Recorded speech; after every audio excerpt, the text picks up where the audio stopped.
Now we've got a date against Nebraska. Don't look at the overall record. It's not going to be impressive, or the Big Ten record.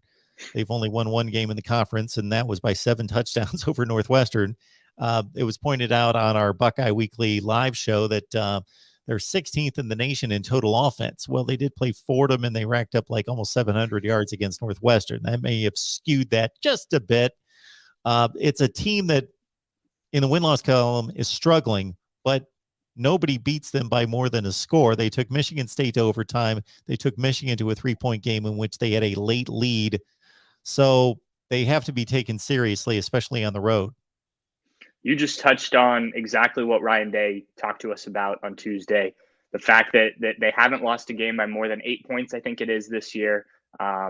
Nebraska's just been tough to beat. Yeah, like you said, the record isn't great, but there has been signs of life, I guess, from Lincoln and things under Scott Frost.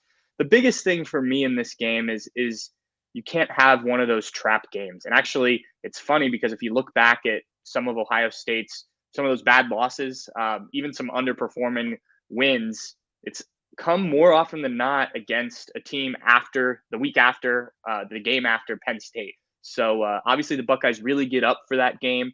And, it's not the Michigan game, but there's no, that's kind of the number 2 rival for the Buckeyes. And it tends to have a bit of a letdown sometimes. So the coaching staff, the players have to avoid that this week. The preparation has to be high because what's important for Ohio State right now in these next 2 weeks is just winning games comfortably like you were the last few weeks as you get to Michigan State and Michigan at the end of the season. Obviously on the road in Lincoln, a place where Ohio State's actually had a good amount of success, lost the first trip there when Nebraska was in the Big Ten, but has won pretty comfortably there the last few times. So, I expect Ohio State to be focused and ready. This team obviously already has one loss. They know they can't afford another one or even just a bad performance at this point. You need a good win, a comfortable win against an opponent like this. So I expect that from the Buckeyes. But, I think that it's good to hear Ryan Day drive home that message of,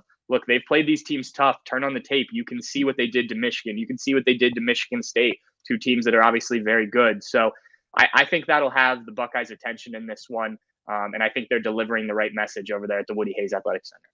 Only lost to Oklahoma by 1 score on the road as well.